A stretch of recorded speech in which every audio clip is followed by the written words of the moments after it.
Assalamualaikum everyone. So let's continue our discussion about the networks. Now we have discussed in the previous lectures about the link layer and how does link layer work and how does the switching works and how does the network link layer device switch works on a local area network, and how does routing will be working in a local area network from one LAN to another LAN. So let's move on to discuss about the another concept which has been left in the MAC layer, which is the virtual local area networks. So the virtual local area networks are basically drawn because of the some drawbacks that can be identified here in this diagram. Uh, Consider that a user from computer science section wants to move from electrical engineering office, but it doesn't want to switch to electrical engineering switch. However, it wants to remain connected from the computer science switch. So how does this issue be resolved? That कि अगर एक user जो computer science के switch से connected है, वो चाहता है कि मैं इलेक्ट्रिकल इंजीनियरिंग की तरफ मूव कर जाऊं, मगर जो है मैं इलेक्ट्रिकल इंजीनियरिंग के स्विच के बजाय मैं कंप्यूटर साइंस के स्विच से ही कनेक्टेड रहूँ. उसकी मल्टीपल रीजंस हो सकती हैं. ये जो आपके पास कॉन्फ़िगरेशन यहाँ पे शो हो रही है, इसके कुछ ड्रॉबैक्स हैं. ड्रॉबैक्स ये हैं कि यहाँ पे हमारे पास पहली चीज़ जो है वो लैक ऑफ ट्रैफिक आइसोलेशन है. लैक ऑफ ट्रैफिक आइसोलेशन ये कि यहाँ पे आप देख रहे हैं कि एक सिंगल स्विच है जो कि इन तीन सब डोमेन्स को या इन तीन स्विचेस को, तीन या चार स्विचेस को कनेक्ट कर रहा है. तो इनकी जो ब्रॉडकास्ट डोमेन है वो तो सिंगल है, मगर जो ट्रैफिक है वो आपके पास ब्रॉडकास्ट हो रही है सारे लेयर 2 डिवाइसेस जो स्विचेस हैं उनके ऊपर. तो वो जो ट्रैफिक है वो सारे लोकल एरिया नेटवर्क से होके जाएगी. मतलब सपोज़ ये कि अगर ये वाला यूज़र है, this user wants to communicate with this one, the whole traffic will be forwarded to all the devices as well, and it will go from all the switches to the particular node. So the broadcast traffic must will traverse to all the network, and that will limit the scope of such if we limit the scope of such broadcast traffic, it will improve the performance of the local network, because if we limit this broadcast traffic to some point or to some particular switch or to some particular link as well, then the load in the network can be minimized. So the performance can be improved if we limit the broadcast traffic. Also importantly that it can be desired that this broadcast domain can be this broadcast or traffic can be limited due to some security or privacy reasons. Suppose that if this CS group contains the company executive management and the electrical engineering group contains the employees which running the, some Wireshark. So in case if we do not limit this group, then the Wireshark users can easily sniff the packets. So what we desire here is the network manager will prefer that the executive traffic never reaches the employees host which are running the Wireshark. So this type of isolation can be provided by replacing the central switch, which is this central switch. But in order to replace this switch with a router, this can be done using the virtual LANs. How does because of this privacy reason or the security reasons, how does this local area network will do The second drawback of this scenario is the inefficient usage of switches, which is that if in this example we have considered only three groups. Instead of these three groups, if this institute or this network administrator wants to add some more groups, suppose assume 20 groups, then we need 20 first level switches, and then these first level switches will be connected to the center switch. But let's say these 20 switches will have some around 5 or 10 people, which means that the 96 port switch will likely to be accommodated by everyone, but the single switch will not provide the traffic isolation. So the usage of switches is very inefficient. Also, if we want to manage the user, if an employee moves between these groups from computer engineering to electrical engineering or CS to electrical or vice versa, then the physical cabling must be changed to the to connect the employee to the different switches. So if an employee belongs to two groups, then this problem will become more harder. So how these three drawbacks can be handled? Let's see how virtual LAN do here. Basically, fortunately, these inefficiencies of local network can be overcome by virtual LAN. How does this do? As this virtual local network name says that it will support multiple local virtual switches. Will be basically, the name suggests that virtual local network, which means there will be some virtual connections. We will not be making some physical connections, or will not be changing the physical connection, but the switches will be virtually connected to some LANs over the single physical local network infrastructure. We will not change the physical infrastructure, but the virtual or the logical connections will be changed.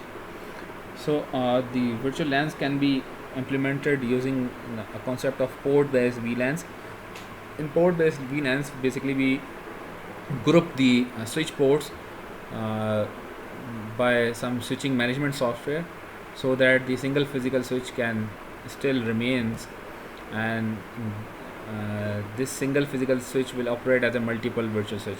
So this physical, ये जो physical virtual switch है, जो physical single switch है, physical switch, इसके अंदर हमने पहले 8 ports जो हैं वो इलेक्ट्रिकल इंजीनियरिंग के लिए कर दी. तो बेसिकली आपने VLAN के थ्रू कहा कि जी 1 to 8 पोर्ट जो इलेक्ट्रिकल इंजीनियरिंग के लिए हैं, बाकी जो हैं 9 to 15 जो पोर्ट हैं वो आपके पास कंप्यूटर साइंस के लिए हैं. तो इसका मतलब ये हुआ कि आपके पास अब जो ये स्विच है वो दो क्या कहते हैं डोमेन्स को हैंडल कर रहा है, CS की और EE की. तो मगर फ़िज़िकल स्विच तो एक ही है. पहले आप इन दो चीज़ों के लिए दो अलग अलग स्विचेस बना रहे थे, अब आपने एक ही स्विच बना दिया, मगर उन पे पॉलिसिंग्स डिफरेंट है. सपोज़ आप जो सर्विसेज दे रहे थे 1 से 8 तक, जो कि इलेक्ट्रिकल का था, वहाँ पे आपके पास कोई एम्प्लॉइज़ थे जो वायर शार्क करे, तो वो आपस में ही वायर शार्क करते रहेंगे, उनके आपस के पैकेट्स स्निप होंगे. जबकि CS के जो थे कुछ एग्जेक्टिव्स, कुछ HODs या कुछ चेयरमैन बैठे हुए थे वहाँ पे, तो आप नहीं चाहते थे कि HODs या चेयरमैन के जो पैकेट्स हैं वो कैप्चर करें एम्प्लॉइज़. तो आपने क्या किया, दो फिज़िकल स्विच लेने के बजाय एक ही फिज़िकल स्विच लिया, और उसके अंदर आपने पोर्ट्स डिफ़ाइन कर दी कि अगर 1 से 8 तक के पोर्ट के यूज़र होंगे वो EE के होंगे, और उधर वो सिंपल एम्प्लॉइज़ होंगे, वो उनकी रिस्ट्रिक्शंस कुछ और हैं. जबकि CS के जो होंगे जहाँ पे HODs चेयरमैन बैठे हुए हैं, तो उधर की आपने पोर्ट्स हैं वो 9 to 15 कर दी, और दैन उसको आपने उधर ज़्यादा एक्सेस दे दिया. तो इस तरह किया जा सकता है. इस तरह आपके पास एक तो स्विच जो हार्डवेयर है वो भी आपको अब कम चाहिए, और प्राइवेसी को भी आप हैंडल कर सकते हैं, और बाकी जो हमने सारे इश्यूज़ डिस्कस किए थे उनको भी आप हैंडल कर सकते हैं. तो पोर्ट बेस्ड VLAN में क्या होता है कि आप बेसिकली ट्रैफिक आइसोलेशन प्रोवाइड करते हैं. कि जो जैसे भी मैं बताया कि पोर्ट नंबर 1 to 8 आपने बता दिया कि वो रीच हो सकते हैं सिर्फ इलेक्ट्रिकल इंजीनियरिंग के लिए, बाकी जो 9 to 15 है वो CS वाले रीच कर सकते हैं। तो इसका मतलब ये कि आपने रीचेबिलिटी ऑफ पोर्ट्स जो है वो डिफ़ाइन कर दी है, कि एंड पॉइंट्स बता दिए हैं, स्टार्टिंग पॉइंट और एंड पॉइंट बता दिया पोर्ट्स का, कि अगर पोर्ट नंबर 1 से लेके पोर्ट नंबर 8 तक होगा तो वो ये वाले यूज़र होंगे, और उनकी जो होगी ट्रैफिक वो डिफरेंट होगी, और जो 9 to 15 के यूज़र होंगे या जो बाकी रिमेनिंग पोर्ट के यूज़र होंगे उनकी ट्रैफिक की जो पॉलिसिंग होगी वो डिफरेंट होगी। तो बेसिकली आपने आइसोलेट कर दिया ट्रैफिक्स को, ग्रुप्स बना दिए पोर्ट की बेस के ऊपर। फिर दूसरा ये कि कुछ ऐसे यूज़र हो सकते हैं जो कि डायनामिकली तौर पे VLANs को असाइन भी हो सकते हैं, तो डायनामिक मेंबरशिप के लिए भी आप अमंग द VLANs आप पोर्ट को असाइन कर सकते हैं। अच्छा, फॉरवर्डिंग कैसे होगी बिटवीन द VLANs, तो वो उसके लिए आपको फिर राउटर चाहिए होगा। तो अगर आप सपोज़ कहते हैं कि जी पोर्ट नंबर 7 से पोर्ट नंबर आपने 11 पे जाना है, तो या जो इलेक्ट्रिकल इंजीनियरिंग का ये वाला जो यूज़र है उसको आपने पोर्ट नंबर 11 से कम्युनिकेट करना है, तो वो जो कम्युनिकेशन करेगा वो राउटर के थ्रू होगा। अच्छा, VLAN की अगर बात करें तो VLAN में आपके पास इसको स्पैन अगर करें तो मल्टीपल स्विचेस में भी स्पैन किया जा सकता है VLAN को, कि आपके पास सपोज़ ये 3 स्विचेस थे, बेसिकली स्विच 2 हैं, 3 ग्रुप्स थे। एक ये स्विच बना हुआ था जहाँ पे आपने ग्रुपिंग की हुई है, दूसरा आपके पास ये स्विच है जहाँ पे आपने कुछ और तरह की स्विचिंग की हुई है, ग्रुपिंग की हुई है। 2, 3, 5 जो है वो एक ग्रुप के ऊपर होंगे, और 4, 6, 7, 8 जो होंगे वो एक ग्रुप के ऊपर होंगे। तो इसमें आपने ये किया है कि 2, 3, 5 वाले जो होंगे वो डबल VLAN से कनेक्ट होंगे, और 4, 6, 7, 8 वाले जो हैं वो CS VLAN से कनेक्ट होंगे। तो अब आपने बेसिकली ये 2 फिज़िकल स्विचेस डिफरेंट लोकेशन पे लगे हुए हैं। अब जो CS वाले हैं, जो सपोज़ ये 9 पे यूज़र है, वो 7 वाले यूज़र से कम्युनिकेट करना चाहता है, तो अब कैसे करेगा जबकि वो सेम ग्रुप के ऊपर है, दोनों का ग्रुप सेम है मगर क्या कहते हैं स्विच डिफरेंट है। तो अब ये कैसे स्पैन करेगा, तो इसके लिए हमारे पास फिर इन दोनों स्विच को कनेक्ट करने के लिए आपके पास ट्रंक पोर्ट होती है। ये जो अभी मैंने एक पोर्ट नंबर 16 यहाँ पर खाली छोड़ दी थी, और पोर्ट नंबर 1, ये जो पोर्ट होगी ये बेसिकली ट्रंक पोर्ट होगी जो कि डाटा कैरी करेगी।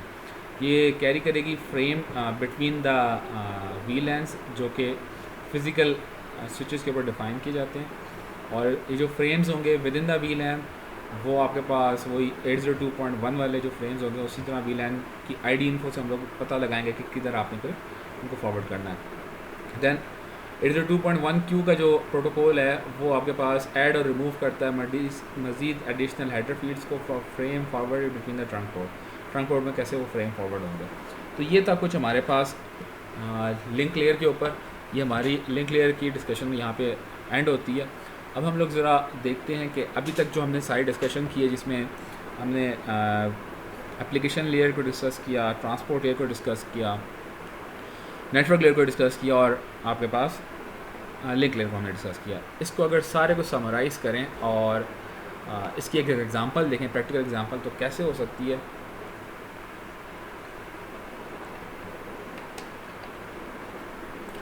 तो इसमें ये हो सकता है कि हम एक अज्यूम करें कि आपके पास ये जो VLAN और सारा कुछ हमने डिस्कस किया है एप्लीकेशन लेयर से लेके मीडियम एक्सेस लेयर तक। सो जो कुछ अभी हमने सब कुछ डिस्कस किया, जिसमें हमने एप्लीकेशन लेयर को भी देखा, ट्रांसपोर्ट लेयर को भी देखा, और सारे कुछ हमने डिस्कशन की, उसको अब आगे बढ़ाते हुए एक एग्जांपल देखते हैं जिसमें इस सारे को कैसे आपके पास नेटवर्क में काम कर चलता है। जिसमें हम लोग ऐसा करते हैं कि एक एग्जांपल लेते हैं डेली लाइफ की, जिसमें आपने एक वेब रिक्वेस्ट करनी होगी, और इसमें हम लोग देखेंगे कि आपके पास हर लेयर कैसे काम करती है। तो इसमें हम लोग जो चीज़ें डिस्कस करेंगे वो एप्लीकेशन लेयर के हवाले से होंगी, ट्रांसपोर्ट लेयर के हवाले से होंगी, नेटवर्क लेयर के हवाले से होंगी, और लिंक लेयर के हवाले से होंगी। तो अब इस सारी चीज़ को हम लोग ज़रा एक जगह रखते हैं, और इधर हमारा मकसद ये होगा कि हम लोग जो है जितना कुछ हमने प्रोटोकॉल्स को पढ़ा है उस सब को हम लोग अंडरस्टैंड कर सकें एक सारे सिनेरियो में देखते हुए। और दूसरा ये कि आपने एक जस्ट वेब पेज लेना है तो उसमें सारा कुछ कैसी चीज़ें काम करती हैं। सिनेरियो कुछ इस तरह से ये है कि जो स्टूडेंट है उसने आपके कैंपस से लैपटॉप कनेक्ट किया है और उसने google.com जो है उधर से रिक्वेस्ट सेंड करनी है और रिसीव करनी है वहाँ से। तो अब देखते हैं, स्टार्ट करते हैं। So this is our example, your campus network or your school network. So this is your user which is in your school network.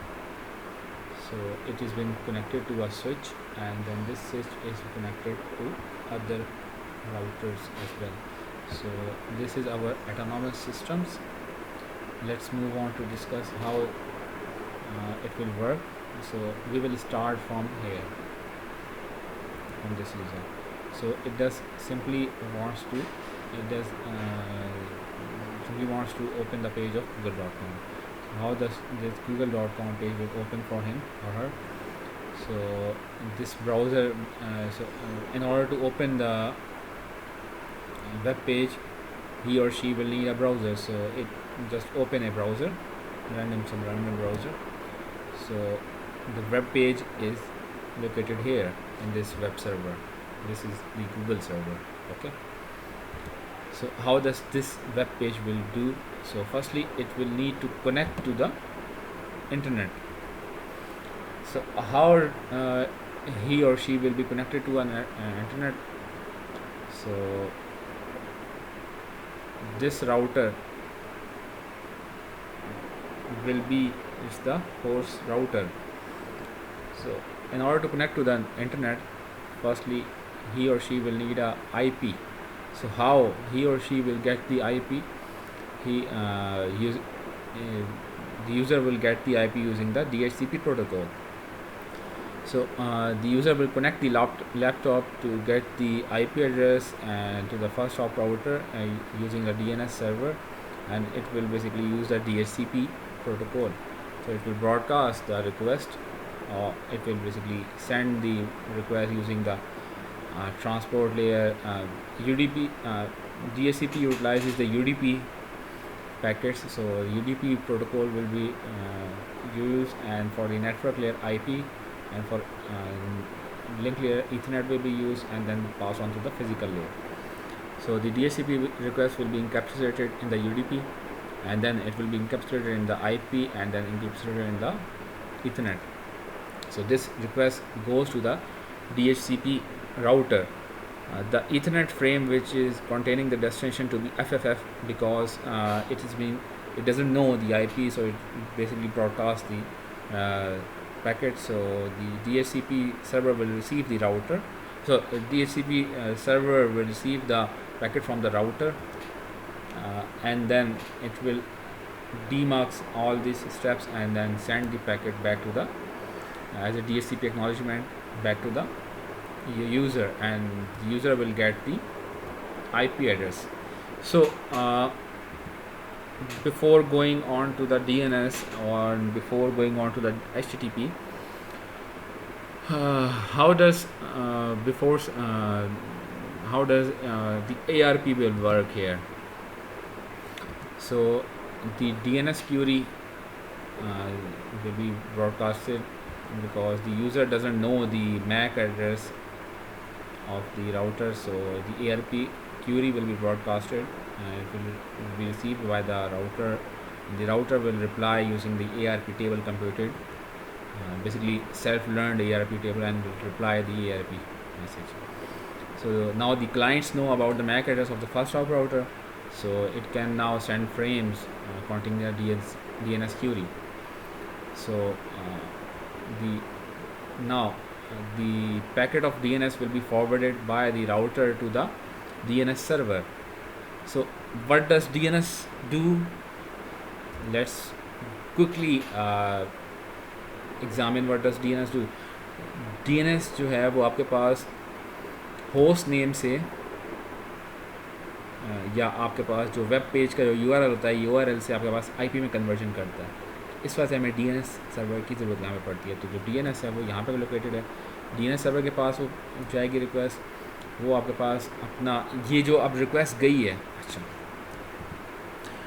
यहाँ पे जो राउटिंग होगी with in this autonomous system, वो कुछ भी राउटिंग हो सकती है. और ये जो राउटिंग होगी आपके पास BGP के थ्रू जाएगी. जो आपके पास इंट्रा डोमेन राउटिंग है, ये आपके पास दो ऑटोनॉमस सिस्टम को कनेक्ट करिए, तो ये BGP होगी यहाँ पे। और जो आपके पास इसके अंदर जो राउटिंग होगी वो कुछ भी हो सकती है, रिप की बेस के ऊपर, OSP या किसी की भी बेस के ऊपर हो सकती है, तो वो आपके पास जाएगी। दैन DNS जो सर्वर होगा वो आपके पास रिप्लाई करेगा क्लाइंट को कि ये गूगल का IP है। तो फिर अब ये तो आपके पास DNS की बात होगी। अब बात करते हैं TCP का कनेक्शन कैसे बनेगा HTTP के लिए, क्योंकि HTTP के थ्रू ही रिक्वेस्ट जाएगी गूगल की। तो फिर अब आपके पास HTTP का आपने कनेक्शन बनाना है यूजिंग द TCP। तो वो सारा कुछ आपके पास HTTP की रिक्वेस्ट जाएगी क्लाइंट सॉकेट से using web server socket programming, वो सारा कुछ यहाँ पे आ गया। दैन TCP की सिंक्रोनाइजेशन, मतलब रिक्वेस्ट गई सिंक सेगमेंट जो कि राउट वेब सर्वर ने रिसीव की, तो फिर उसके बाद उसने उसका रिप्लाई किया, वो हैंड शेकिंग के प्रोटोकॉल सारा कुछ यहाँ पे आ गया। दैन उसके पास रिप्लाई मिला तो उसको कनेक्शन इस्टेब्लिश कर लिया। वो सारा कुछ आपके जहन में आज किया होगा कि हैंड शेकिंग कैसे काम करती है। ये जो स्टेप 2 है जिसमें सिंक एक्नॉलेजमेंट गई है, ये आपके पास 3 वे हैंड शेक के थ्रू कनेक्शन इस्टेब्लिश हो जाएगा।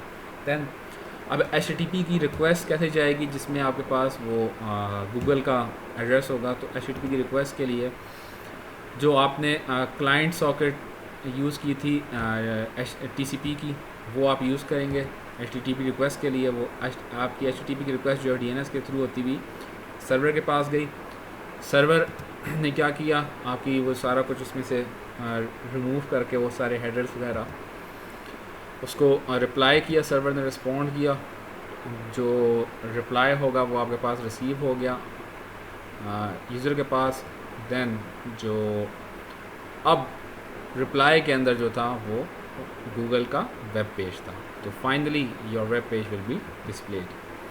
So this scenario will help you understand about the all the protocols we have discussed so far: the application layer protocol, HTTP, TCP, the network layer protocols, the routing protocols, and the Ethernet protocols we have discussed so far. So now let's move on to the final layer, which is the physical layer. So we have discussed about the functionalities of 4 layers so far. So this is our last layer, the physical layer. Physical layer basically provides the interface between the data transmission device, your computer or your smartphone or your whatever your system is, and it provides an interface between the transmitting device and the transmitting media,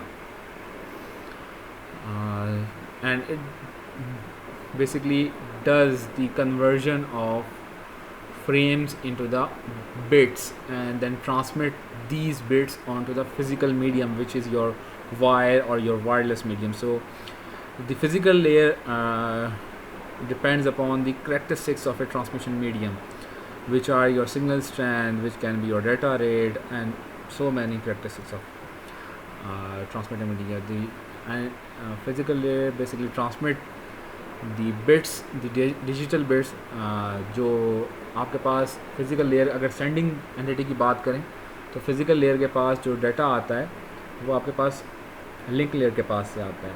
link layer से जो आपके पास frame या जो data आया उसको physical layer convert करेगी bits के अंदर। बिट्स के अंदर कन्वर्ट करने के बाद जो है डाटा अगर बिट्स के अंदर कन्वर्ट हो गया दैन उसको ट्रांसमिट कर दिया जाएगा फिज़िकल मीडियम के ऊपर। तो इसका मतलब है कि जो फिज़िकल लेयर है वो आपके पास ट्रांसमिटिंग मीडियम के इलेक्ट्रिकल और मैकेनिकल स्पेसिफिकेशन जो होंगे कनेक्शन के, वो बताएगी कि केबल क्या किस तरह की है, कनेक्टर किस तरह के हैं और बाकी सारी कुछ चीज़ें। तो जो इलेक्ट्रिकल स्पेसिफिकेशन हैं और मैकेनिकल स्पेसिफिकेशन जो कनेक्शन की हैं वो आपके पास फिज़िकल लेयर डिफ़ाइन करती है। तो फिज़िकल लेयर क्या करती है, सेंडिंग एंटिटी की अगर बात करें तो फिज़िकल लेयर आपके पास जो लिंक लेयर से डाटा आया उसको कन्वर्ट करेगी बिट्स के अंदर, देन उसको ट्रांसमिट करेगी ट्रांसमिटिंग मीडिया के ऊपर। देन ये जो सेंडिंग एंटिटी की बात है, रिसीविंग एंटिटी पे क्या करेगी कि जो अब आपके पास जो ट्रांसमिटिंग मीडिया पे जो सिग्नल आपने ट्रांसमिट किया उसको रिसीव करेगी, वापस उन बिट्स के अंदर कन्वर्ट करेगी और फिर आपके पास लेयर 2 के ऊपर भेज देगी, जो डाटा लिंक लेयर है। तो दो काम इसने करने हैं सेंडिंग के ऊपर। पहला काम ये करना है कि बिट्स के अंदर कन्वर्ट करना है, बिट्स के अंदर कन्वर्ट करने के बाद फिर उसको ट्रांसमिटिंग मीडिया के ऊपर भेजना है। कैसे भेजेगी? सिग्नल्स बनाएगी उसकी, या एनालॉग सिग्नल्स बनेंगे या आपके पास डिजिटल सिग्नल बनेंगे। ट्रांसमिटिंग मीडिया अगर आपके पास डिजिटल है, सपोज़ केबल आपके पास जो है वो आपके पास डिजिटल ट्रांसमिशन को यूज़ करे तो आपके पास डिजिटल सिग्नल बनेगा। अगर आपके पास वो क्या कहते हैं एनालॉग ट्रांसमिशन को यूज़ करे तो आपके पास एनालॉग सिग्नल बनेंगे। दो काम इसने सेंडिंग एंड टाइम पे किए, अब रिसीविंग टाइम पे भी वो दो काम करेगी। पहला काम ये करेगी, जो सिग्नल आया उसको कन्वर्ट करेगी वापस बिट्स के अंदर, और जो दूसरा काम है वो उन बिट्स को वापस कन्वर्ट करेगी फ्रेम के अंदर, जो कि लिंक लेयर का फ्रेम होगा। तो उसका मतलब है कि जो फिज़िकल लेयर है उसने आपके पास इंटरफेस की और मीडियम के फ़िज़िकल करेक्टरिस्टिक्स भी बताने हैं। दूसरा ये है कि उसने बिट्स को रिप्रेजेंट करना है या इनकोड करना है, जिसको हम इनकोडिंग कहते हैं। दैन उसके बाद डेटा रेट और ट्रांसमिशन रेट ये भी डिफ़ाइन करने हैं। अगर बिट्स हैं, मतलब डिजिटल डेटा है, तो उसको बिट्स को आपस में सिंक्रोनाइज़ भी करना है। दैन उसके अलावा लाइन कॉन्फ़िगरेशन बतानी है, फिज़िकल टोपोलॉजी बतानी है, और ट्रांसमिशन मोड किस तरह का है वो ही बताना है। ये सब कुछ हम लोग डिस्कस करते हैं फिज़िकल लेयर के अंदर। तो जो भी आपने डेटा ट्रांसमिट करना है, उसको ट्रांसमिट करने के वक्त आप किसी सिग्नल की फॉर्म के अंदर ट्रांसफॉर्म करेंगे। सिग्नल जो है वो आपके पास इलेक्ट्रोमैग्नेटिक सिग्नल हो सकता है, एनालॉग भी हो सकता है ये सिग्नल, और डिजिटल भी सिग्नल हो सकता है। तो जो भी आपने डाटा ट्रांसमिट करना है, ट्रांसमिशन से पहले वो आपके पास सिग्नल्स के अंदर कन्वर्ट होगा। जो अगर डाटा की बात करें तो डाटा आपके पास एनालॉग भी हो सकता है और डिजिटल भी हो सकता है। अगर एनालॉग डाटा होगा तो उसका मतलब ये है कि वो कंटिन्यूस होगा और उसकी वैल्यूज़ जो होंगी वो कंटिन्यूस होंगी। अगर डिजिटल होगा तो उसकी डिस्क्रीट स्टेट्स होंगी और डिस्क्रीट वैल्यूज़ होंगी। देखते हैं। और जो सिग्नल होगा, सिग्नल आप जैसे मैंने बताया वो आपके पास एनालॉग भी हो सकता है और डिजिटल भी हो सकता है। तो अगर एनालॉग सिग्नल की बात करें तो एनालॉग सिग्नल वो होगा जिसके अंदर एक इंस्टेंट ऑफ टाइम के ऊपर इनफाइनाइट वैल्यूज़ हो सकती हैं, या ऐसा सिग्नल जिसके पास इनफाइनाइट वैल्यूज़ हों एक रेंज के अंदर, वो आपके पास एनालॉग सिग्नल कहलाता है। और ऐसा सिग्नल जो कि लिमिटेड वैल्यूज़ हों जिसके अंदर, वो आपके पास डिजिटल सिग्नल कहलाता है। इसकी एग्जांपल कुछ ना देख लेते हैं कि आपके पास ये जो है ये एनालॉग सिग्नल है जो कि आपके पास इनफाइनाइट वैल्यूज़ ले रहा है, हर इंस्टेंट के ऊपर, हर इंस्टेंट ऑफ टाइम के ऊपर इसकी वैल्यू चेंज हो रही है। जबकि एनालॉग जो सिग्नल है, या उसकी वैल्यू मीडियम है, या हाई है, या बिल्कुल लो है, या ज़ीरो है। इसकी चार स्टेट्स हैं यहाँ पे, मीडियम, हाई, लो और ज़ीरो। तो चार स्टेट्स हैं। तो इसकी जो वैल्यूज़ हैं वो यहाँ पे चार वैल्यूज़ हो सकती हैं। तो ऐसा सिग्नल जिसकी लिमिटेड वैल्यूज़ हों आपके पास डिजिटल सिग्नल कहलाएगा, और ऐसा सिग्नल जिसकी इनफाइनाइट वैल्यूज़ हैं जो कि वेरी कर रही हैं, अब हमें एग्जैक्ट वैल्यू नहीं पता, कभी वो हाई, कभी कुछ जा रही है, कभी वो वेरी करती भी इस तरह जाती है। तो एनालॉग सिग्नल कुछ आपके पास इस तरह की शेप का होगा, और ये आपके पास डिजिटल सिग्नल होगा। तो जो डाटा कम्युनिकेशन है, जो फिज़िकल लेयर पे हमने अभी बात करनी है, तो उसमें हम लोग usually periodic analogue signal use करते हैं। और डिजिटल सिग्नल की बात करें तो उसमें हम लोग non periodic digital signal use करते हैं। इस सारी जो डिस्कशन होगी इसके अंदर हम लोग ये बात करेंगे। अच्छा, दूसरा ये कि आप लोग कोर्स आउटलाइन देख लेना, उसके मुताबिक ये हमारा लेक्चर नंबर जो भी बनता है, लेक्चर नंबर 21 है। ये हमारी जो बुक थी computer networking top down approach by JF cruise and Ross, उसकी डिस्कशन जो थी वो लिंक लेयर तक की थी। वो हमारी लिंक लेयर पे आके उसकी डिस्कशन ख़त्म हो गई है। दैन रिमेनिंग जो सिक्योरिटी के एस्पेक्ट्स हैं तो वो हम वापस क्रूज़ की बुक से करेंगे। अगर अभी जो जितनी भी हमारी डिस्कशन है फिज़िकल लेयर के ऊपर, ये हमारी बहरोज़ फ्रोज़न की बुक से हो रही है। ओके, अच्छा, now this we have discussed that we will assume that for data communication we will use the periodic analog signals. Periodic signals वो होते हैं जो कि after some period of time अपने आप को रिपीट करें। नॉन पीरियोडिक वो होंगे जो कि आफ्टर टाइम पीरियड वो अपने, उनके अंदर कोई टाइम पीरियड डिफाइंड नहीं होता उसमें, वो फिर अपने आप को रिपीट नहीं करते। किसी भी टाइम पीरियड के बाद, जबकि एनालॉग पीरियोडिक सिग्नल वो होते हैं या पीरियोडिक सिग्नल वो होते हैं जो कि आपके पास after every time interval T वो अपने आप को रिपीट करेंगे, अपनी कैरेक्टरिस्टिक्स को रिपीट करेंगे। तो पीरियोडिक एनालॉग सिग्नल है उसको हम लोग क्लासीफाई कर सकते हैं दो तरीक़ों से, सिंपल भी हो सकता है और कॉम्पोजिट सिग्नल भी हो सकता है। जो सिंपल पीरियोडिक सिग्नल है उसकी एग्जांपल आपके पास साइन वेव की ली जा सकती है या कोसाइन वेव की भी ली जा सकती है, जिसको हम लोग मज़ीद सिंपलर सिग्नल के अंदर डिकम्पोज नहीं कर सकते। जबकि कॉम्पोजिट सिग्नल जो होगा उसके अंदर मल्टीपल साइन वेव्स होती हैं या मल्टीपल वेव्स होती हैं, ठीक है।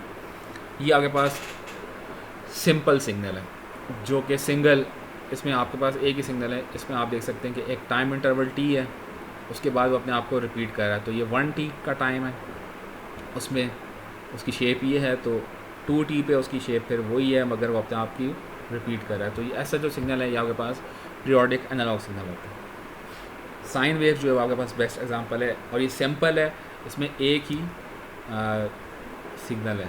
अच्छा, कॉम्पोजिट सिग्नल जो होगा वो भी हम आगे देखते हैं। उसमें ये एक सिग्नल नहीं होगा, उसमें ऐसा हो सकता है कि ये भी हो, इस तरह का कोई और सिग्नल हो, ठीक है। तो इस तरह का जो सिग्नल हुआ वो आपके पास कॉम्पोजिट सिग्नल होगा जिसमें मल्टीपल सिग्नल्स आपके पास एग्जिस्ट करते होंगे। इसमें एक सिग्नल नहीं होगा, उसमें दो सिग्नल्स भी हो सकते हैं। ऐसा ये इस तरह का जो हुआ वो आपके पास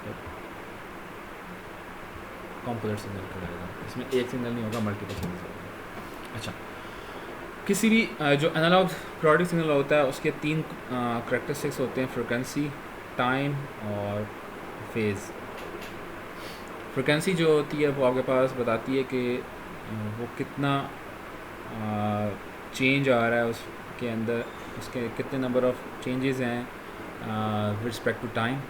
अगर नंबर ऑफ़ चेंजेस काफ़ी ज़्यादा है in a short span of time, तो इसका मतलब है कि जो फ्रीक्वेंसी ऑफ सिग्नल है वो हाई है, और अगर वो जो सिग्नल है वो काफ़ी देर बाद अपने आप की वैल्यूज़ चेंज कर रहा है और तो इसका मतलब है कि उसकी जो फ्रीक्वेंसी है वो लो है। और अगर सिग्नल अपनी वैल्यू चेंज ही नहीं कर रहा तो उसकी फ्रीक्वेंसी बिल्कुल ज़ीरो होगी। और ऐसा सिग्नल जिसकी एक इंस्टेंट ऑफ टाइम के ऊपर वैल्यू चेंज हो रही हो, मतलब after every instant of time उसकी वैल्यू चेंज हो रही हो, इंस्टेंटेनियसली तौर पर चेंज हो रही हो, फ़ौरन जो चेंज हो रही हो, तो उस तरह की जो फ्रिक्वेंसी होगी वो इनफाइनाइट होती है। अच्छा, फेज़ जो होता है, सेकंड जो आपके पास कैरेक्टरिस्टिक है किसी भी एनालॉग सिग्नल का, वो आपके पास फेज़ होता है। फेज़ बताता है स्टार्टिंग पोजीशन कौन सी होती है with time to zero, t0 के ऊपर उसकी स्टार्टिंग पोजीशन क्या है। फ्रिक्वेंसी और जो टाइम पीरियड है वो आपस में इन्वर्सली प्रोपोर्शनल है। उसका फार्मूला कुछ ये है, f = 1/t और t जो है वो 1/f होता है। फ्रिक्वेंसी और टाइम पीरियड के अगर यूनिट्स की बात करें तो यूनिट जो है वो second, millisecond, microsecond, nanosecond में हो सकता है पीरियड का। और फ्रिक्वेंसी का जो है वो आपके पास hertz, kilohertz, megahertz, gigahertz, terahertz के अंदर हो सकता है। अच्छा, अब हम लोग बात करते हैं कि दो सिग्नल्स यहाँ पे इस एग्जांपल में दिखाए जाएंगे जिनका सेम एम्पलीट्यूड होगा मगर उनकी फ्रिक्वेंसी डिफरेंट होगी। ये देखें, इनका एम्पलीट्यूड जो होता है वो आपके पास बताता है वाई एक्सिस पे वैल्यू क्या है उसकी, और एक्स एक्सिस पे जो होता है वो उसका यूजुअली टाइम होता है।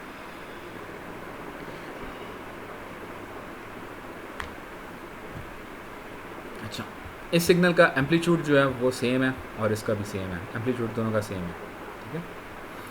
और इसका फेज़ भी सेम है, फेज़ इसकी स्टार्टिंग पोजीशन है, तो दोनों ज़ीरो से स्टार्ट हो रहे हैं। मगर आप देख सकते हैं कि अगर ये टाइम इंटरवल जो है वो 1 सेकंड है, इस 1 सेकंड के अंदर नंबर ऑफ़ वेव्स जो है 12 हैं, तो इसका मतलब है इसकी जो फ्रिक्वेंसी है वो 12 है। अच्छा, इसी के अंदर अगर बात करें, इसी 1 सेकंड के अंदर अगर ये वेव्स जो हैं या जो चेंजेस जो हैं ये अगर 6 हों तो इसका मतलब है इसकी जो फ्रिक्वेंसी है वो 6 हर्ट्ज़ है या 6 साइकिल्स पर सेकंड है, जिसको हम लोग हर्ट्ज़ कहते हैं। तो ये वो दो सिग्नल्स हैं जिनका एम्पलीट्यूड और फेज़ सेम है मगर इनकी फ्रिक्वेंसी डिफरेंट है। अब देखते हैं तीन सिग्नल्स जिनका एम्पलीट्यूड सेम होगा और फ्रिक्वेंसी सेम होगी मगर उनका फेज़ चेंज होता है। फेज़ कैसे चेंज होता है? ये वो सिग्नल है पहला जिसका एम्पलीट्यूड और फ्रिक्वेंसी, ये तीनों सिग्नल की एम्पलीट्यूड और फ्रिक्वेंसी सेम है, ठीक है, मगर इसका फेज़ डिफरेंट होगा। ये वो स्टार्टिंग पॉइंट है, t0 पे इसका स्टार्टिंग पॉइंट 0 है, इसका मतलब है ये 0 से स्टार्ट हो रहा है, इसका मतलब है कि इसका फेज़ जो वो 0 डिग्रीज़ है।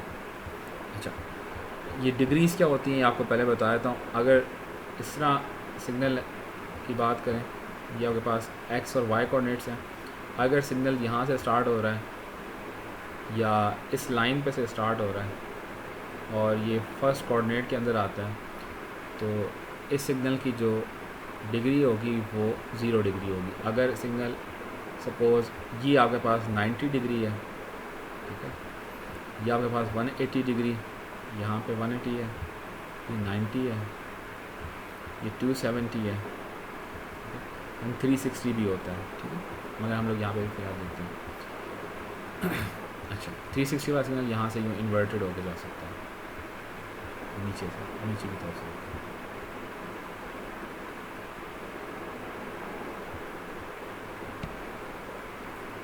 अच्छा, इसका स्टार्टिंग पॉइंट अगर देखें, अगर स्टार्टिंग पॉइंट यहाँ पे होगा, इधर बिल्कुल ज़ीरो के ऊपर ज़ीरो है, तो उसका मतलब ये है कि इसकी जो डिग्री है वो ज़ीरो है, इसमें कोई फेज़ का चेंज नहीं है। अगर यहाँ से सिग्नल स्टार्ट हो रहा है, जैसे आप एग्जाम्पल नंबर 2 में देख सकते हैं, अगर यहाँ से सिग्नल स्टार्ट हो रहा है तो आपके पास ये 90 डिग्री है, और अगर इन दोनों के दरमियान में कहीं से यहाँ से सिग्नल स्टार्ट हो रहा होता तो आपके पास वो 45 डिग्री का शिफ्ट होता है, यहाँ से होता तो फिर 135 और इस तरह बात किया जा सकती है। तो सेकंड एग्जांपल के अंदर आप देख सकते हैं कि जो सिग्नल है वो यहाँ से स्टार्ट हो रहा है, उसका पिछले वाला लोब भी मौजूद है, मगर सिग्नल जो है वो यहाँ से स्टार्ट हो, उसका मतलब है कि वो 90 डिग्री से स्टार्ट हो रहा है। और अगर आपके पास सिग्नल इस तरह स्टार्ट होगा, half of the time interval उसका पहले है, 0 से पहले, और हाफ बाद में, तो ये आपके पास 180 डिग्री से स्टार्ट हो रहा है, तो उसका फेज़ स्टार्टिंग पोजीशन बताता है। अच्छा, एक और कैरेक्टरिस्टिक होता है वेव लेंथ। वेव लेंथ आपके पास बताता है direction of propagation of signal की, वो डिपेंड करता है, और जो वेव लेंथ का फार्मूला है वो है लैम्डा, हम लोग वेव लेंथ देते हैं, और वो है c divided by f। c जो है वो स्पीड ऑफ लाइट है, f जो है फ्रिक्वेंसी ऑफ सिग्नल है। तो ये आपके पास वेव लेंथ आती है इन मीटर्स, और दोनों जो आपने यूनिट जो c की यूनिट है और f की यूनिट जो है वो, c की यूनिट जो है वो मीटर्स पर सेकंड होगी और f की यूनिट हर्ट्स में अज्यूम करते हैं। वेव लेंथ आपके पास बताता है कि कितना डिस्टेंस ट्रैवल किया एक सेकंड के अंदर टाइम सिग्नल ने। अच्छा, अब हम लोग बात करते हैं जो सिग्नल है उसको हम लोग रिप्रेजेंट कर सकते हैं टाइम डोमेन के अंदर भी और फ्रिक्वेंसी डोमेन के अंदर भी। टाइम डोमेन के अंदर या फ्रिक्वेंसी डोमेन के अंदर सिग्नल क्या होता है, तो आपके पास वाई एक्सिस के ऊपर आपके पास हमेशा एम्पलीट्यूड रहेगा, और एक्स एक्सिस के ऊपर आपके पास या तो टाइम आ सकता है। अगर आपके पास टाइम डोमेन सिग्नल होगा तो एक्स एक्सिस के ऊपर टाइम होगा, अगर फ्रिक्वेंसी डोमेन सिग्नल है तो एक्स एक्सिस के ऊपर फ्रिक्वेंसी होगी। तो सिग्नल को हम लोग अगर फ्रिक्वेंसी टाइम डोमेन के अंदर रिप्रेजेंट करेंगे तो आपके पास वो विद रिस्पेक्ट टू टाइम उसकी वैल्यू क्या हो रही है वो आपके पास कुछ इस तरह से आएगी, और फ्रिक्वेंसी जो होगी वो इसकी निकाली जाएगी उस टाइम पीरियड के अंदर कितनी नंबर ऑफ़ साइकिल्स पास हुए हैं, तो आपके पास वो फ्रिक्वेंसी होगी। अच्छा, अगर आप इसी सिग्नल को, इसकी आप पीक वैल्यू देख सकते हैं, इसका एम्पलीट्यूड जो है वो 5 है, ठीक है। अगर इसी सिग्नल को आपने फ्रिक्वेंसी डोमेन के अंदर करना हो तो इस की फ्रिक्वेंसी है, हम अज्यूम करते हैं वो 6 हर्ट्ज़ है, तो इसी सिग्नल को अगर आपने फ्रिक्वेंसी डोमेन के अंदर करना होगा तो किस तरह करेंगे कि आपके पास एक्सेस की फ्रिक्वेंसी होगी, फ्रिक्वेंसी कितनी है इसकी है 6 हर्ट्ज़, 6 हर्ट्ज़ के ऊपर एम्पलीट्यूड कितना है वो 5 है, तो आप जस्ट सिंपली एक लाइन ड्रॉ करेंगे, तो आपके पास ये आपके पास सिग्नल जो है जो आपके पास टाइम डोमेन के अंदर था उसको आपने फ्रिक्वेंसी डोमेन के अंदर रिप्रेजेंट कर लिया। अच्छा, तो इससे हम लोग क्या कंक्लूड कर सकते हैं कि जो एक कंप्लीट साइन वेव अभी हमने देखी है टाइम डोमेन के अंदर, वो आपके पास अगर फ्रिक्वेंसी डोमेन में आप उसको रिप्रेजेंट करेंगे तो जस्ट सिंगल स्पाइक होगी, ठीक है। या अगर हम लोग बात करें ज़रा कॉम्पोजिट सिग्नल्स के ऊपर, कॉम्पोजिट सिग्नल कुछ इस तरह से होता है, इसके अंदर 3 सिग्नल आपको नजर आ रहे हैं, एक पिंक कलर में, एक ग्रीन कलर में, और एक आपके पास ब्लू कलर के अंदर। ब्लू कलर का जो सिग्नल है वो आपके पास कांस्टेंट वैल्यू दे रहा है टाइम के ऊपर, 15 वैल्यू दे रहा है एम्पलीट्यूड की।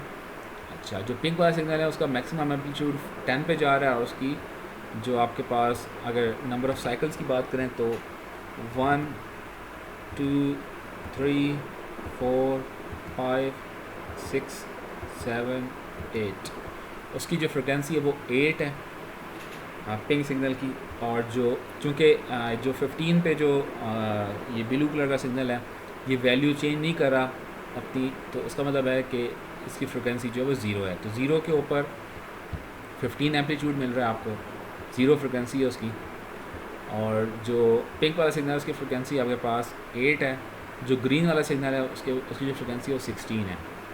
तो ये अगर आप रिप्रेजेंट करेंगे टाइम डोमेन के अंदर तो कुछ इस तरह से बनेगा, दो साइन वेव है और एक डीसी सिग्नल है। अच्छा, अगर इन तीनों सिग्नल को आपने फ्रिक्वेंसी डोमेन के अंदर रिप्रेजेंट करना होगा तो क्या करेंगे कि फ्रिक्वेंसी 0 है, उसके ऊपर कितना एम्पलीट्यूड है 15, तो जस्ट आपने एक लाइन ड्रॉ कर दी। अच्छा, फ्रिक्वेंसी 8 है, उसके ऊपर कितना एम्पलीट्यूड है 10, तो आपने एक लाइन ड्रॉ कर दी। और इस तरह फ्रिक्वेंसी 16 है तो उसके ऊपर कितना एम्पलीट्यूड है, तो आपके पास 5, तो आपने जस्ट सिंपली लाइन ड्रॉ कर दी। तो आपने 3 कॉम्पोजिट सिग्नल्स जो थे टाइम डोमेन के अंदर, उनको आपने फ्रिक्वेंसी डोमेन के अंदर रिप्रेजेंट कर दिया। तो फ्रिक्वेंसी डोमेन के अंदर जो सिग्नल है वो जस्ट सिंगल स्पाइक हो सकता है अगर आपके पास एक साइन वेव हुआ टाइम डोमेन के अंदर। अच्छा, जो single frequency wave sine wave होती है वो आपके पास यूजुअली डेटा कम्युनिकेशन में यूज़ नहीं की जाती, क्योंकि हम we need to send the composite signal, हमने मल्टीपल सिग्नल्स भेजने होते हैं। तो इसका मतलब है आप सिंपल साइन वेव की मल्टीपल फॉर्म्स यूज़ करते हैं। अच्छा, देन यहाँ पे जो टाइम डोमेन से फ्रिक्वेंसी डोमेन में कन्वर्जन के लिए जो यूज़ किया जाता है हमारे पास फोरियर एनालिसिस है। फोरियर एनालिसिस ये कहता है कि कोई भी कॉम्बिनेशन ऑफ कॉम्पोजिट सिग्नल जो होगा साइन वेव का, जिसकी any composite signal is a combination of sine waves with different phase amplitudes and frequency। और दूसरी बात ये कहता है कि if the composite signal is periodic then the decomposition of series will give us the series of signals with discrete frequencies, जैसे भी हमने देखा है टाइम से फ्रिक्वेंसी डोमेन के अंदर। और अगर आपके पास composite सिग्नल नॉन periodic हुआ तो आपके पास ऐसी वेव्स देगा, ऐसी कन्वर्जन देगा फ्रिक्वेंसी डोमेन के अंदर जो कि कंटिन्यूस होगी। अगर इसका मतलब बात करें, ये आपके पास एक कॉम्पोजिट प्रोडक्ट सिग्नल है, इस कॉम्पोजिट प्रोडक्ट सिग्नल की अगर बात करें तो इसमें आपके पास दो सिग्नल्स हैं, एक डॉटेड लाइन के अंदर रिप्रेजेंट है और एक आपके पास ऑरेंज कलर के अंदर रिप्रेजेंटेड है। अच्छा, फिर दूसरी बात करें, अगर जो अभी फ्लोरियर बात थी जिसमें हमने डिकम्पोजिशन की थी प्रोडक्ट सिग्नल की टाइम डोमेन के अंदर, वो कैसे करेंगे तो इस तरह की जा सकती है कि आपके पास कोई फ्रिक्वेंसी f का सिग्नल है जो कि येलो में है, देन 3f का, देन 9f का सिग्नल है, उसकी कुछ एम्पलीट्यूड की वैल्यू है। तो आप ये देख सकते हैं कि उसको हमने टाइम डोमेन से फ्रिक्वेंसी डोमेन के अंदर किस तरह डिकम्पोज किया। अच्छा, जो कॉम्पोजिट सिग्नल होता है उसकी अगर बैंडविड्थ की बात करें तो बैंडविड्थ जो होती है वो हाईएस्ट और लोएस्ट फ्रिक्वेंसी के दरमियान में जो डिफरेंस आएगा वो आपके पास बैंडविड्थ लाती है। अगर इसकी बात करें तो इधर आपके पास हाईएस्ट फ्रिक्वेंसी 9f है और लोएस्ट जो है वो 5f है, सिंपल। तो 9f माइनस f आपकी जो बैंडविड्थ होगी वो 8f होगी। आप ज़रा इसकी एग्जांपल देखें तो ये आपके पास नॉन पीरियोडिक सिग्नल्स भी हैं और पीरियोडिक सिग्नल भी हैं, कॉम्पोजिट सिग्नल्स। इसकी अगर बैंडविड्थ की बात करें तो हाईएस्ट फ्रिक्वेंसी जो है उसकी 5000 है, लोएस्ट 1000 हर्ट है, तो उसकी जो बैंडविड्थ आ गई 5000 माइनस 1000 4000। इसी तरह नॉन पीरियोडिक होगा तो उसकी भी इसी तरह बैंडविड्थ निकलेगी, हाईएस्ट और लोएस्ट का। अच्छा, ये तो बात थी एनालॉग सिग्नल्स की। दैन हमारे पास जो सिग्नल्स हैं वो आपके पास डिजिटल सिग्नल्स भी हो सकते हैं। डिजिटल सिग्नल्स जो होते हैं वो आपके पास 1 या 0 से रिप्रेजेंट किए जाते हैं। 1 को यूजुअली हम लोग इनकोड करते हैं पॉजिटिव वोल्टेज से, 0 को हम लोग 0 वोल्टेज से। इस तरह का जो सिग्नल्स होगा जिसमें 2 लेवल्स होंगे 1 या 0, तो वो आपके पास डिजिटल सिग्नल की तरह से रिप्रेजेंट किया जा सकता है। ये आपके पास कोई डिजिटल सिग्नल है जिसमें आपके पास आपने 8 बिट्स भेजनी है 1 सेकंड के अंदर, तो जो बिट रेट होगा वो 8 बिट पर सेकंड होगा। ठीक है, कैसे भेज रहे हैं, ये सपोज ये टाइम जो है 1 सेकंड है, इसके अंदर 8 बिट भेज रहे हैं। आप 1 को जो है वो एक लेवल से रिप्रेजेंट कर रहे हैं, इस तरह हाई लेवल से, 0 को 0 लेवल से, तो इस तरह आपके पास जाए 2 लेवल्स हैं इसके अंदर। तो आपने 8 बिट्स भेजनी कितनी, 1 2 3 4 5 6 7 8, तो 8 बिट्स आपने भेजी 1 सेकंड के अंदर, तो जो बिट रेट होगा वो 8 बिट पर सेकंड होगा। अच्छा, अगर आप इस टाइम के अंदर 2 बिट्स भेज देंगे तो इसका मतलब है कि आपने 4 लेवल इंट्रोड्यूस कर दिए हैं, 1 1 1 0 0 1 0 0 और 1 0। ये 4 लेवल आपने इंट्रोड्यूस कर दिए हैं।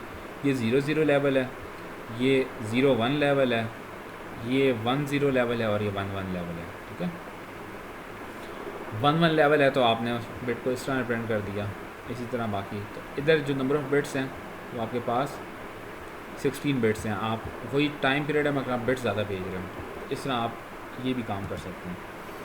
अच्छा, टाइम और फ्रिक्वेंसी डोमेन की बात करें, पीरियोडिक और नॉन पर्सनल की डिजिटल सिग्नल्स की बात करें, तो अगर आपके पास टाइम के अंदर डिजिटल सिग्नल कुछ इस तरह से है, टाइम डोमेन के अंदर उसका जो फ्रिक्वेंसी डोमेन बनेगा वो कुछ इस तरह से बनता है। क्यों? क्योंकि